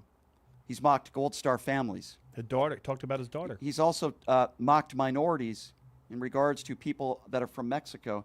They're rapists and they're bad people, and I suppose some of them are good people. You voted for a man who lost thousands and thousands of discrimination lawsuits because he didn't want black people living in his properties in New York. You voted for a man who took a page out of the New York Times and said that he thought the Central Park Five should all get the death penalty. And then when they were exonerated based on DNA evidence, proven to be innocent, Donald Trump didn't retract. In fact, he doubled down. Donald Trump ran recently on a story that they're eating the dogs and they're eating the cats when it was completely debunked. Another attempt to attack minorities in this country and those that might be migrants or undocumented. And you have voted for a man who literally is ripping up parts of our own Constitution because last I checked, it said any person in this country deserves due process, not any citizen. You voted for a man who gloats. He gloats about treating minorities poorly. He gloats about putting a bunch of non-violent criminals who might not have the proper paperwork in a place called Alligator Alcatraz. You also voted for a man who has no problem spending $20-30 million of taxpayer money going to the Super Bowl so he could wave at the crowd and then leave at halftime. This is who you voted for. A man who has been a complete scumbag his entire life, who has treated women poorly his entire life, has treated his daughter like a sex object. He's made comments on the record talking about her body, talking about how they have sex in common with one another. And now we are learning. You voted for a guy who not only was best friends with one of the biggest child predators in American history, but you voted for a guy who is in the Epstein files. You voted for a guy who partied with Jeffrey Epstein, and God knows the horrible things that he did with Jeffrey Epstein. This is who you voted for. How can you possibly look yourself in the mirror and say that you made the right decision by voting for Donald J. Trump? Because I'm going to be honest with you, ladies and gentlemen, at this point, if you still are a Donald Trump supporter, and if you still would vote for this man again, then I don't want you in my life. I don't want to talk to you. I don't want to see you because I think you are despicable. They're bad you people. are despicable. They're not good people. That's just the bottom line. They're just people who don't have a moral compass, who will say anything just to get what they want. But that was well said, Brian, because when you start piling up the questions like that and saying, is this the person that you support now and voted for because you voted for him, it makes it sound pretty bad. I mean, they have to be That's a nice way of putting it. Pretty soulless people to stick with someone who has embarrassed our country. He's embarrassed his family. He's embarrassed politicians. He's embarrassed women, and yet other countries make fun of him. They tease us about him, and they just keep supporting him. I don't get it. I don't either. Let me tell you something. I'm done with you people. I've had it. Now, I was at that point, the first month of Donald Trump's administration, but at this point, what does this man need to do? Reaver on the YouTube Super Chat says, not to be paranoid, but what exactly would stop Trump from just publishing a fake Epstein list, falsely naming only Democrats and their supporters? Any agency that can authenticate it is run by MAGA. Well, I could tell you this. That's a good question. I don't think that's going to happen because there's a lot of people, I would imagine, that have seen the Epstein files that are not in MAGA. Right. There's original files. Right. They're in deposition. They're interrogatories. They're on the record. They're on video. And this is the problem. The problem is the story already came out, and I believe that people like Elon Musk and others already have the complete list, the complete story. So Donald Trump, yes, they could produce something fake, but eventually it's going to be put up against factual evidence that's on video, that's recorded. And don't forget, didn't number 27 victim just come out? They call her 27? Yes, correct. She came out, yep. And the account that they're giving of the specifics of how they were abused and how they were treated. Oh, it's and horrible. multiple felonies. I mean, that's up against a story that they're going to make up. I don't know. Yeah, I don't see it. It's pretty awful. Number to call, by the way, if you want to be a part of the conversation. We'll get back to the phone line, 702-221-SAVE. Line 1 is, we're going to Pete Hey, Pete, thanks for calling in to PTL. What's on your mind, man? Keith, sorry about that, Keith. Go right ahead.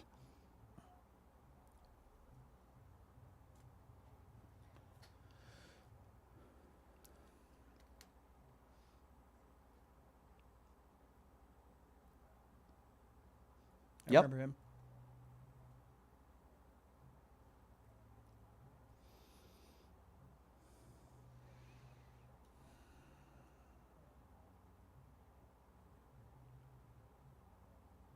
Mm-hmm.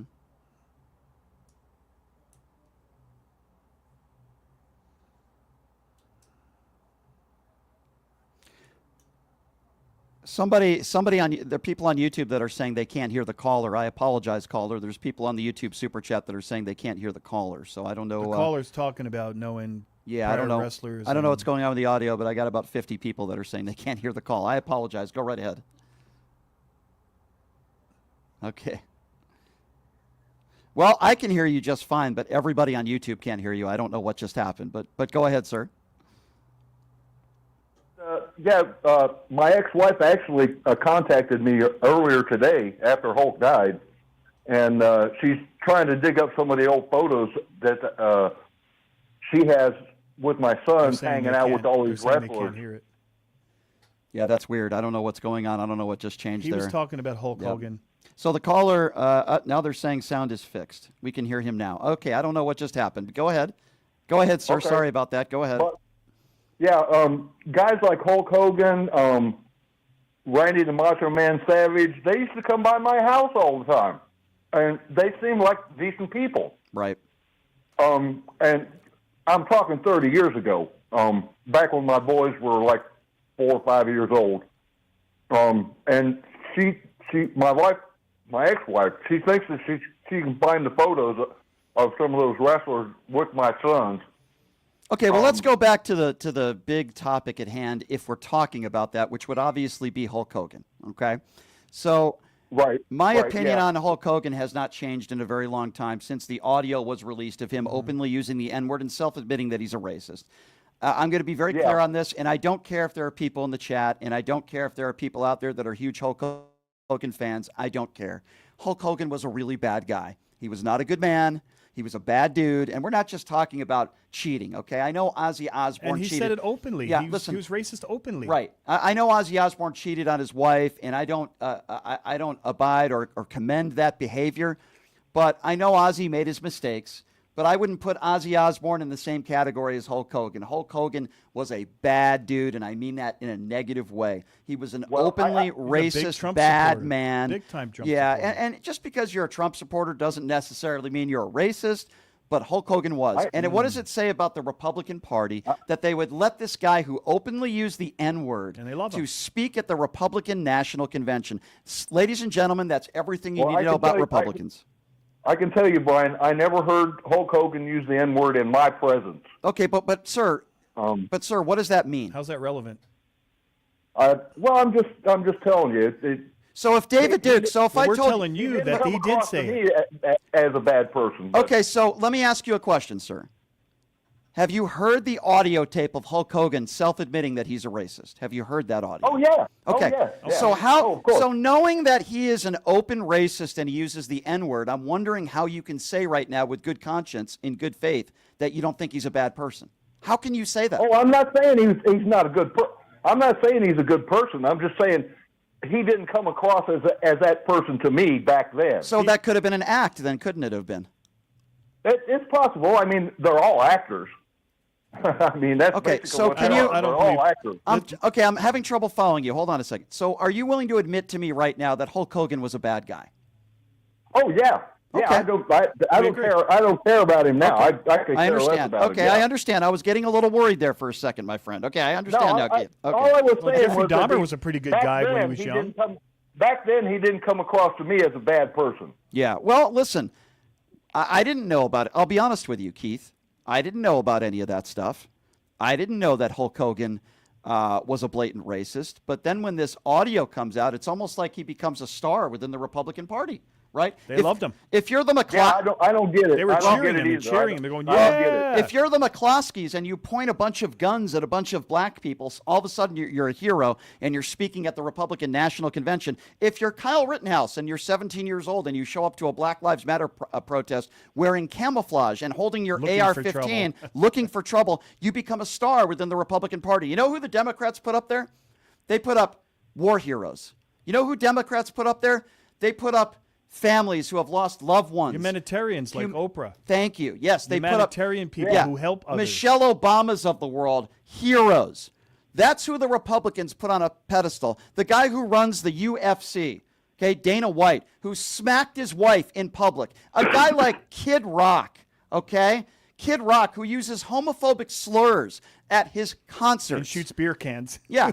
These are the idiots and the despicable people that the Republicans put on a pedestal. It's despicable. Hulk Hogan is despicable. His legacy should not go down as a wonderful wrestler. His legacy should go down as a piece of human garbage who was a racist bigot. Because that's who Hulk Hogan. That's who Hulk Hogan was. We're tired of trying to talk nicely about bad people. We're tired of, and what Brian is saying, I think, not to put words in your mouth, is we're not even going to try. If they're bad people, they're bad people. We're not going to try to sugarcoat it and dance around the issue and say, you know what? I don't believe people change. I don't believe Hulk Hogan changed. I believe people become who they really were the whole time. That's what I believe. Thank you for the call, Keith. I appreciate you, and I'm glad that he.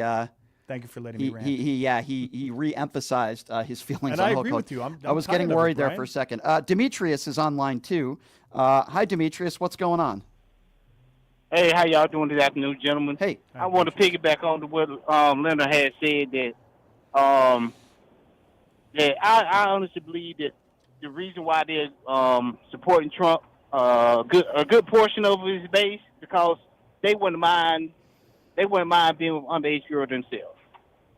And it's sad that we in times like this, but hey, there's nothing gonna change them. I mean, I know, like in Kentucky, it was a lawmaker trying to pass a law to get, it's okay to marry a 12-year-old. So that's just who they are. Mm-hmm. I mean, a lot of them would like to mess with underage girls themselves. Let me tell you something. The people in the Republican Party that are the most anti-gay people are usually gay themselves. The people in the party... You're not talking about Lindsey Graham, are you? I would never say that. Or no, George that's Santos. not, because there's no evidence of that. Yeah, no evidence at all. But, the people out there that are so anti-child pedophilia, which, by the way, we all should be against child sex trafficking, are the people that are now defending Donald Trump. So they've never had credibility. They certainly don't have it now, Demetrius. Can I ask you a question, Demetrius? Yes. So I have stated on this program, and it is my position, that a lot of the MAGAs are willing to make less money and let inflation grow and lose privileges and not get jobs. And as long as I'm saying, quote unquote, those other people don't get them, like minorities, like black people, like Hispanics, do you believe that they would rather take a hit and lose money or lose jobs as long as they don't? Go ahead. I'm sorry. Go ahead. No, go ahead and finish your statement. As long as them other people don't get the jobs or the money. In other words, vote against their own self-interest. Yes, they're ready for. I believe, like I was telling somebody yesterday, they were starting World War III just to get off this Epstein topic. Oh, no doubt. They'll do anything. I agree. There's no need. I hope this is the sticking thing to stick on the wall, but you're not going to. After Trump, they're just going to find something else to. I agree, Demetrius. I'm with you, man, 150%, and I do appreciate your phone call. Thank you. Excellent show again, Leonard and Brian. Love your show. Thank you, Demetrius. Everybody hit the like button. I appreciate that, Demetrius. Thank you. There's somebody on the line named Democratic MAGA. I don't know what that means, but we'll go to line 4 and we'll find out. Democratic MAGA, hello. Are you there? Brian, what is up? Hello. So, yes, sir. So I want to first, because I know what you're going to say, I'm going to be honest. I honestly voted for a guy that cheated on his wife multiple times, got caught, lied about it to the American people, but I still like Bill Clinton and John Kennedy, who did drugs in office. So that is true. I did vote for those two guys to compare apples to apples. Second point, you said everyone is racist because they don't want a black woman to be president. Does that mean all the Democrats Wait, hold on a are second. racist? Hold on a second. Those are not your Hold on a second. I don't tolerate people who misquote things that I say. And Okay, go ahead, Tommy. Well, I never said that if you don't vote for Kamala Harris, that means you're a racist. Where are you getting that? I said that America was not ready to have a black woman and a female be president. And yes, I think a lot of it was based on racism. That's what I said, to be accurate. Okay, well, and my response to that is it's all the Democrats. And the reason I say that is when she ran for president in the Democratic primary, she got 4% of the Democratic vote. Okay, so what? Why are we talking about Kamala Harris now when Donald Trump is a pedophile who's the president of the United States? He's trying to change the Well, subject. hold on. Let's talk about this. Well, hold on, Mr. Democrat MAGA. I don't know what that means because if you're MAGA, Okay, let me explain to you what that means. Here's what that means. So I listen to your show because I love it. And I listen and you make a ton of good points, but everything is there's never one positive thing about the Republicans. So then I go on. That's not true. That's not true. No. I'm going to cut you off. That's not true. Everything, but very. Well, then very don't little. say. Would you Well, agree to that? then don't make generalizations about me that are not true. I don't appreciate that. Okay, I agree with Republicans on some issues, capital punishment being one of them. But at the same time, I'm curious, sir. You called into the show to criticize Kamala Harris when I think what he was trying to say is that it wasn't completely racist. All right. But most of it was. There are a lot of people in this country that did not vote for Kamala Harris because she's black and because she's a woman. Now, if you disagree with me, you have the right to disagree with me. But they're just like there are a lot of people in this country that wouldn't vote for Pete Buttigieg because he's gay. Now, those people are idiots and bigots, sir. But did you vote for Donald Trump?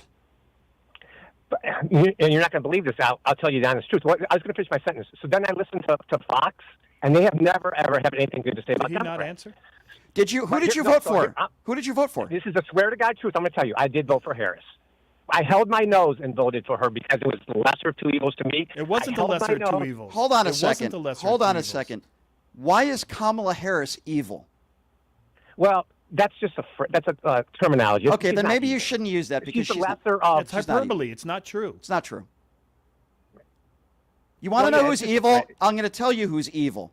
The man who's in the Epstein files. The man who's a 34-count felon. The man who brags about going into teenage locker rooms. That's evil behavior. What is your problem with Kamala What's wrong Harris? with saying that you didn't vote for Trump for good, positive reasons? What's wrong with saying that? What's wrong with saying I didn't want to vote for a Sir, guy I'm not trying to give you a hard time here, but what's so bad about Kamala Harris? Tell me, please. Well, I didn't. I'm not the only one. The Democratic Party gave her 4%. I don't care. I don't care the way people voted. I'm asking you. 75 million votes. Hold on.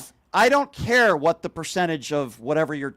That's irrelevant to this conversation. There was the primary. Tell me. Forget about. She lost to Biden. I don't care about that. I'm asking you primary. right now. What was so bad about Kamala Harris? Tell me. I think publicly, just trouble putting together. There's a million clips of her not being able to put sentences. Clips of her not being able to put sentences together? Are you kidding me? Compared to Sleepy what Trump? Policy. Well, that's true too. But what policy, I could really get behind? Sure. Now, there's a million. Sure. Let's ask you about that. Let's ask you. How about building 4 million new houses because the low income people were short on housing? That was one of her policies. How about lowering the tax rate for household incomes that are lowering insulin under $400,000 a year? How about continuing Plan B and Plan D on everybody's health care coverage when it comes to capping insulin? How about what about bringing raising back Roe versus Wade? What about bringing back Roe versus Wade? What about raising minimum wage? What about she didn't bring back Roe versus Wade? That was part of her platform, which obviously you didn't even pay attention to. How could I have didn't change that? How could she change it if she's the vice president? The vice president. So that's what I'm saying. What do you mean that's what you're saying? Policies are what you put out before you get elected. Hold on. She was the. I'm going to try to calm down here, sir. Okay, but you're making it really hard on me. Okay. She was the freaking vice president of the United States. The vice president of the United States doesn't implement policy. When she ran for president of the United States, part of her platform was she said she was going to try to bring back Roe versus Wade. What part of that do you not understand? She's going to bring it back from it was already there. Yes. Bring it back from what? Yes, she's going to put it on the table. to try to get it back to Sir, where it was I'm before trying it was to be changed. as nice as I It's a can. policy. That is a position. Sir, That's a platform. I appreciate you being a fan of the show, and don't take this the wrong way, but you are a very low information What's a voter. Dem MAGA? What is a Democratic MAGA? Yeah, that's a good question, Leonard. What's a Dem MAGA? If you're MAGA at all, you're MAGA. That's No, like well, saying yes that and you're no. a partial pedophile. If you're a pedophile, you're a pedophile. And There's you no called partial. Kamala Harris. That's going a little bit You extreme. called on that. Kamala. Just using an Hold on. That's just an example. You called Kamala Harris evil, then you backtracked on that. Okay. Well, Brian, you know that's a figure of speech. No, I don't. You No, know I it's don't. That's a broader than Republican that. talking point. Leonard's right. You've It's a, never that's a heard the Republican laughter of talking two point. evil. you couldn't name one policy that you like under Kamala Harris. That's ridiculous. That's idiocy. That's ridiculous. Well, but what I'm saying is there are policies on both sides that I like. Give me Let's some put them down the policies. middle. I'm an Give me some independent. policies let's that start Donald there. Trump has implemented in the first 6 months that you think are great policies for the United States of America. Well, one, I like NATO paying their fair share. I like us not footing the bill for that. I like us selling. Okay, hold on. Let's Where money is not being. let's do one at a time, because I don't want you, sir, to roll off a bunch of things and then we forget which ones you said. Let's start about conserving money. Okay, you like the fact that in that situation you think Donald Trump saved the nation money. Is that what you're saying? Is that a fair characterization? In that particular case, he didn't Gotcha. save us money, but he got not NATO to pay more. Their fair Gotcha. share that they're obligated to. Okay, Yes. so you're for Doge and you're for conserving money, government money. Is that a fair characterization? Correct, and I know where Okay. you're going. I'm not for the big beautiful bill. No. Okay, well then don't bring that up then. Well, then it because doesn't make Because sense. I don't have to be for everything. I can be. you care that you're independent and choose. fiscally conservative, and you care, and you're praising Donald Trump for saving the United States money when he's going to get us trillions of dollars more in debt. In his first administration, he got us $8.2 trillion in debt, and you're trying to make the case that he's saving money for the nation with these tariffs, with the American consumers suffering because of it, taking away food stamps No. and Medicaid for people, and you have the audacity to say, geez, I really like what he did with this. He might I have say saved us No, a few you're million not. dollars. You're twisting what I said. So Can here, I say something, yeah, Dem go ahead, MAGA?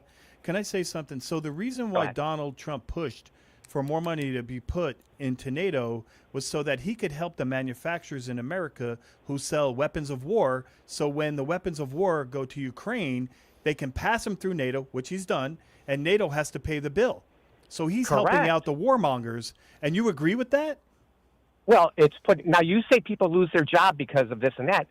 That's creating American jobs, manufacturing. It's not. and defense. No, it came out of surplus. We will not create more surplus to sell to Joe NATO. Biden had the lowest They sold them bombs. They sold them Patriot missiles out of our surplus. That's what they did. Joe Biden had some of the lowest unemployment numbers in decades, so you can't make the Well, argument. here's the other thing too. That on your argument too, that you said another good thing. We've been giving Iran billions of dollars. Joe We Biden bombed froze them, those and you assets. went Not online- true. Not true. Joe Well, Biden froze those Obama assets. did. Joe Biden froze the Obama. assets. Do you know what that? Hold on can one I- second. Do you know what that money was supposed to be used for? Do you know why Obama did that? I bet you have no to idea. help expedite the inspections of the nuclear weapons. No, you're wrong. That's not what that money was be allocated to. Why don't you learn about what that money was supposed to be used for before you criticize a president? That was part of the agreement, but the money was money that we owed them from sanctions that we lifted. And by the way, Barack Obama But didn't you drop. also Barack said- Obama. Hold on a second. Barack Obama didn't drop any bombs in Iran. Guess who did? Guess who did? Okay, guess who did? Donald Trump. He got us into an ill-advised war because he took the intelligence of Benjamin Netanyahu. But I don't hear you criticizing that. But you want to talk about Barack Obama. Are you said are we in a war? I didn't see grounds in a troop in a battle. So, Is it a one-time so or let are we me in a get war? this. So Are let we me get this technically in a straight. war? So let me get this straight. We can bomb another country, but according to your standards, which are illogical, if boots aren't on the ground, It's not an we're act not. of It's war. not a war. Is that your definition? It's the dumbest thing I've ever heard in my life. So you're telling me a one-time bombing means we're now in a war? First of all, well, let me ask you a question. Okay, let's go by your It was an act of definition. war, but are we in Let's war? go Are we by. in war right now? Okay, I'm going to respond to you, but let's go by your idiocy, for lack of a better term. You're telling me if another country bombed us, but they didn't put any troops on the ground, you wouldn't call it a war? You wouldn't say we're at war? That makes no sense. What the hell are you talking about? Not the same, because when Not the same. How many Obama times have the bombed Libya, Houthis bombed were we Israel? in war with Libya when we bombed Libya? Were we at war with them? When you bomb another country, So you are we're at at war with okay, Libya. now That's let one me of be our very wars. clear Vietnam, on this, okay? Our Korea, own intelligence, Libya. according to Tulsi Gabbard several months ago when she was under oath, that our intelligence said that they were You're not correct. advancing any nuclear capabilities. Donald Trump decided to listen to Israel once again. Guess who else listened to Israel? A guy by the name of George W. Bush, when he got us into an ill-advised war and there were no weapons of mass destruction. This is a joke. And guess what? But is this a If we war? weren't at war, Leonard I'm wondering said it's why. not. The pet killer, what's her name? Kristi Noem, put us under a 3-month terrorist watch in the United States of America, and the supreme leader of Iran is threatening this country. So for you to sit there and to say that we are not got a at bounty on war the president. is a joke. He put a it's bounty. a joke. Can I circle back to Iran for a second, because you Yeah, need to real quick, 'cause I got understand one where thing that to say money about came that, from too. that Obama gave to Iran. So we had massive sanctions, and we closed down their banks because we didn't want them to get nuclear weapons. So when the agreement Correct. was signed, all the United States, we didn't give them money like a bribe. What we did was we removed the sanctions and we gave them the money that they were already due anyway because of the sanctions. And removing them was part of the agreement, so they wouldn't enrich uranium and they wouldn't build nuclear bombs. It was an agreement. It nothing to do with giving them money. Let me ask you a few But they questions, sir. continue to- Let me just ask you a few questions about Donald Trump, if that's okay, sir. Okay. okay, but Are you you would okay at with least people not concede getting we're due not at war process in with this Iran. country? Are you okay with that? So now due process, you're I don't know if you got that completely right. So here's the deal. What does it say in the There's only one Constitution? definition of due process. Okay, any person. So don't say I didn't get it right. So let's just say, and Leonard will know this, if I am driving drunk, Here comes the ridiculous and get in that- analogy. well, No, and, let him and go get in ahead. an Go ahead. accident, I don't get due process tomorrow. What are you talking go about? home. What are you talking about? If you're in a So- drunk driving when accident, you get due process. Okay, What are you let me- talking when about? I show up on the But- scene, your due process starts right there. Yeah, what are you because talking I'm about? not allowed to assume Correct. that you're So drunk. I'm not allowed to assume that it was the accident was your fault. I have to do a field sobriety test under certain rules and laws and guidelines. So literally, when you show up on the scene, your due process Yeah. starts there. So bad example. Okay, but then what happens is I go home for a month or 2 months or 6 months until my day in court comes. Okay. I'm presumed innocent until I don't get due process. Were they tomorrow. sent to an El Salvador prison? Hey, let me tell you what's happened to the immigrants. They're going 6 months later to the court, and you know what happens? They're getting revoking- arrested. Yes, they're revoking their status. They're canceling their hearing, and they're arresting them and putting them in white so vans now that you're and carting you're them proven away. wrong you on don't- that analogy, I'm going to ask you the same question again because you didn't don't answer get it. due process tomorrow. Like if you get arrested today, you don't get You due get it the process minute tomorrow. the cop shows What up. You are have you due talking process. about? Okay, then how come P. Diddy is in prison for a year? Because he before was got his due convicted, process? and the No, judge. he wasn't. And they He's not even denied convicted. bail. No, He's a not. billionaire. He's a billionaire, But and they denied him He bail. didn't get- So why'd they put him in jail if he didn't get due process? He put him right in jail. He How didn't have could due you process. They say- had probable cause. That has nothing to do with What due do you- process. Probable cause. You so don't- if you're here illegally, we have probable cause that you're No, here you illegally. don't. That's Okay, called. probable cause has doesn't even nothing to do with due process. If you're here illegally and you're saying that's reasonable suspicion to stop someone, and you find out they're here illegally, guess what? You still get due process. The fact that you broke the law is irrelevant in all cases in America. And what Brian was saying is it doesn't just apply to criminals or people committing crimes. It applies to all people who live in the United States. I don't think you understand if what due P- process but if is. P. Diddy You is keep found bringing up P. innocent, Diddy. He had a I'm defense. just saying this as an example. That's a major example. If he They found indicted out- It's a him. stupid They example. indicted then him he and was they in booked him. prison, but they put him in prison. A grand and he could be jury. found innocent. A grand jury indicted him. Can you tell me that all these people that are being deported, some nonviolent criminals sent to El Salvador prisons, are getting indicted by grand juries? Do you not understand Do you know what what due happens process on a is? DUI if you can't afford to bail out? Oh. Do you know what happens? You stay in jail until you see Yeah. the judge. Let me ask you something. Are you okay with the tariffs where the American consumers are putting up billions and billions of dollars? Are you good with that, Well, sir? here- You think that's good for the So here's economy? The funny thing about that. So There's nothing yes funny or no. about it. One, the stock market is at a record high. So is Guess the, what? There's a lot of S&P. most people in this country are not invested in the stock and market. stock markets are futures. They have nothing to do with actual Yeah, money. and guess what? Yeah, Most and most then people also, most people I was in this under- country are not invested in the stock market. Do you understand that? Stop talking But about I the would say- market. And they're predictions. They're that doesn't- futures. They have nothing to do with real money. So yes, it does. So It does if not. I'm- if I'm Westinghouse or Coca-Cola, they're projecting out. How's my sales going to be in a year? How many deals has he made? How many deals has he made? You can go invest in Coca-Cola and lose millions. How many deals has he made? Remember when they said 90 deals in 90 days? Is the art of the deal, right? How many deals has he made, sir? So, according to the BBC, there were deals because I like to watch that too. How many deals? Why can't you just answer a question? I don't know 100%. You don't know 100%. There have been 2 deals made. I do know 100%. You don't know 100% anything. 100%. You would bet your house on there's only been 2 deals made. No. Yeah, because that's yes, that's 100%. I'll bet anything, sir. So just like I would bet like your IQ is under 30. I would bet on that as well. So what is your source on 2 deals? The White House. The White House. Because the only deals MSNBC. The White House. The only deals that have been signed in ink that even Caroline Leavitt has admitted in front of reporters is that 2 deals have been made, and then they're claiming that all these letters that have been written to all these countries. And most of them are framework. What he's talking about. Framework of deals is not a deal. That's what he's talking about. You don't seem to understand or know the difference. What do you think about the biggest tax breaks to the top 1% in the history of this country? What do you think about that? You think that's good for the economy? Can I go one last thing with tariffs real quick? Well, why don't you answer my question? Why don't you answer a question directly? What do you think about the biggest tax breaks for the top 1% in the United States of America in the history of this country in the big and beautiful bill? Do you think that's good for the country?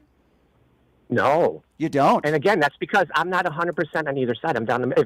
Right, you're down. You're down the middle, but you seem to can't name one reason why you didn't vote for Kamala Harris. If you don't stand for something, you'll fall for anything. On the tariffs.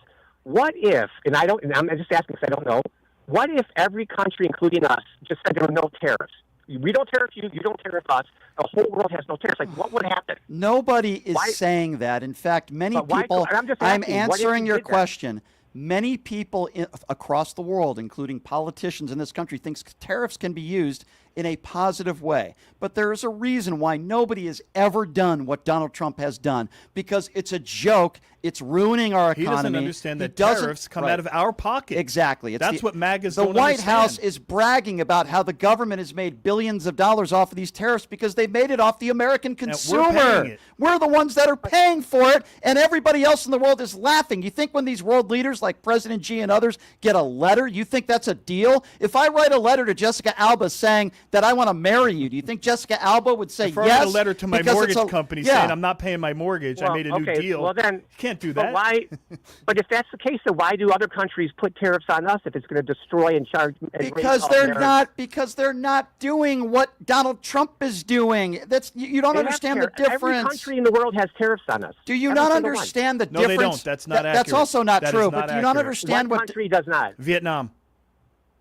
Okay. I didn't know that. Well, now you do. Okay, let's say 90%. What'd you say? Sir, I'll call you tomorrow, Brian. Remember, MAGA, Democratic MAGA. You're not a Democrat. There's no such thing. You're not a Democrat. There's no such thing as a Democratic MAGA, and you couldn't. That's even like saying name, reality is a concept. You couldn't even name one policy you like from the person that you voted for, which I find very daunting. And you said you voted for the lesser of two evils. You couldn't name one policy under Kamala Harris that you like, and yet you keep defending Donald Trump. I don't think you're a Democrat, and I don't think you're a MAGA. I would call you a right-wing buffoon who has TFS, also known as Trump fellatio syndrome. But I do appreciate your call, sir. Speaking of Donalds, let's go to Donald on line 5. Hi, Donald. Thanks for calling in. What's on your mind? Hey guys. Thanks for holding up democracy. This is crazy. How did you guys talk to him so long? Well, the thing is, I wanted to have an aneurysm. That's why. It was a good opportunity in my mind to get somebody who's a MAGA bringing up these talking points, and they never have facts. They never understand. They're bringing up Iran. He didn't understand the Iran deal. All he's talking about the money. Low information. That is a MAGA talking By the way, point. here's where I agree with Vivek Ramaswamy. There needs to be a level, some sort of IQ test, or you shouldn't be allowed to vote. I'm telling you, Donald Trump wouldn't have got 90% of his votes because that is the MAGA base, ladies and gentlemen. They can't tell you where Nebraska is on a map. They certainly can't tell you where China is or Ukraine is. And they want to go after transgenders. They don't even understand the basic rule of law. They don't understand what's in the Constitution. They couldn't pass a 6th grade civics test. I mean, I'm telling you, I agree with Vivek Ramaswamy. Donald Trump's base would be gone. They'd be gone. It's weird. It is so weird. But anyway, guys, I wanted to tell you, I watched the interview with Donald. Did we lose you, sir? There you go. Hello? He's back. Can He's you hear back. me? Yep, go right ahead. You're back. Okay, yeah. I watched the interview with Donald Trump, and they asked him, this is about 20, 30 years ago, they asked him, would you ever run for president? He said, well, if I ever run for president, I would run as a Republican. He said, they asked him, I think it was with, what's the disc jockey name? I know the interview that you're talking about because he also talked about policy. He talked about immigration. In that same talk, he talked about immigration. So it would indicate that his disdain for immigrants and particularly for Mexicans has been around for a long time. A long time ago. Yeah. Yeah, and he said, I would run as a Republican because I could tell them anything and they would believe it. Yeah, no, you're right. And I was wondering why that never came out when he said he wanted to run for president. I've never heard anybody ever say that. Well, I'll tell you what, there's a lot of people that keep a lot of things quiet these days, my friend. I do appreciate your call. We got some time constraints here, so we got to move on to the next call. I appreciate Rapid you, fire. Donald. Thank you. Let's go to line 6. Let's go to Mike. Hey, Mike, what's going on? Hey, Mike, go right ahead. He might have hung. Hi, Brian. How you doing? Good. What's on your mind? Well, listen, I just want to acknowledge how good you are with trying to create some kind of sense with some of these callers, especially when you are talking with the mega people. And you know, there's and you always use a lot or a good number. There's a lot of people, mega people. They have some real serious issues, and I know Leonard made reference to this also. They got some major issues with their thinking process. Yeah, that's one nice way of putting it. Yeah. I would agree. Yeah. Trump won the Even 2020 There's a election. bit of- people in psychosis, Yes. their reality is just different than reality. That's just a clinical They're fact. just lost. They're brainwashed and they're gone. That's what it comes down to. Exactly. And Brian, you try so hard. Like this last caller, the Democratic mega. What was? I don't know what he was. Yeah, I don't believe a word he said. He's a MAGA buffoon. And wouldn't you agree, Mike, that Brian gave him every opportunity to state his case? He gave him every opportunity to use examples and explain himself. And you know what? He put out one talking point from News Nation or Fox News, and after that, he didn't know what to say. It's a guy who gets his information from Matt Gaetz on AON or OAN or whatever the hell it's called. Yeah. He had talking points. That's it. Yeah, Jesse Waters is where he gets his information from. Laura Ingraham. Exactly. Sean Hannity. I These frickin' idiots. Lauren Boebert. Yeah. Yeah, Mark Levin. Are you a liberal? Mark Levin. Call in. We're gonna go to commercial. Call in. Hi, I'm Mark Levin. I'm an idiot, and I look as bad as I sound. Hi, I'm Mark Levin, and I defend Israel even if they're killing a million innocent Right children. after this commercial, we'll take callers. Hi. Okay, we're back from commercial. Don't forget Yeah. to call in. Yeah, hi, I'm Mark Levin, and I'll support Benjamin Netanyahu even if he bombs America. Frickin' idiot. Mark Levin. Who the hell's watching that guy, by the way? I don't know, but every time I listen to him, he keeps asking for callers and goes to break and says we're going to callers. Hello, and then at Mark? the end of the break, he asks for more callers. Yes, it's pretty sick. Mike, I appreciate the call. We got to. I'm going to try to get to one more quick phone we can call. squeeze it in. Charles, I got about 30 seconds for you, my friend. Go right ahead. Yeah, this question is for Leonard. Just wondering, why do you wear that necklace? That is my. I wear a cross every day. I'm a Catholic. I grew up Catholic, and I happen to be a believer.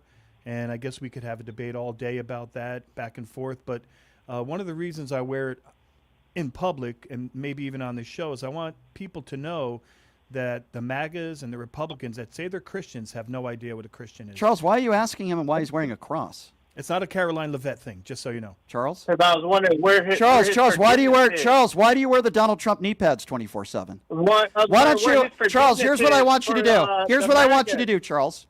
I want you to do what you do every single night, which is as follows. Was he offended? Charles, I know where Charles was trying to go with that. Charles, here's what I want you to do. Continue to do what you do every night. Wear your Donald Trump knee pads. Pleasure yourself to your Donald Trump poster and go to sleep happy, okay? Charles, you're an idiot, okay? Have a nice day. I know where you were going with that phone call. You're a moron, and you're not fooling anybody, okay, Charles? So have a nice day. I know where that guy was going. It's a complete idiot. Guy calls into the show every day. Where was he going? Oh, he's a moron. He's a moron. Oh, okay. He's a moron. He's trying to. So he was just trolling. Yeah, he's just an idiot. He's a guy who trying to set somebody up. He's a guy who pleasures himself to Donald Trump every day. Well, I answered it honestly. Yes, you know that's just who I am. I want to go to Locken on the YouTube super chat who says caller said Kamala had little power as vice president. Then why the hell were people calling her a war criminal throughout her campaign? That's a very good point you make, Locken, and you're 100% right on that one. Hey, it's been another fun show, Leonard. That was great. It was appreciate it. A lot of information in a very tiny, small amount of time. Yes, so we have a couple interesting guests tomorrow, by the way, Leonard. I know. A guy by the Can't name of wait. Shabazz Kestenbaum. Speaking of Israel, he makes a lot of appearances on CNN, Fox News, and Piers Morgan. He is extremely pro-Benjamin Netanyahu. I have a feeling me and him are going to get into it tomorrow. Also, a guy who was part of that Jubilee debate with Mehdi Hassan. He was actually there and asked some questions. He's going to be joining us in studio. Wow, it's going to be a His good name show. is Cyrus. He's going to be here tomorrow. And, of course, the beautiful and talented Nicole Mitchell. So we ask everyone check out Jackson's Bar and Grill located at Flamingo and Jones. Great promotions, including today is Wednesday. If you earn 500 points on any slot machine, you get a chance to win a scratch-off where you could win up to $50 in free slot play. They're doing that twice a week. Check them out Wednesdays and Saturdays. go. Jackson's Bar and Grill. Me and Leonard are going to head out there one of these days. We got to do that.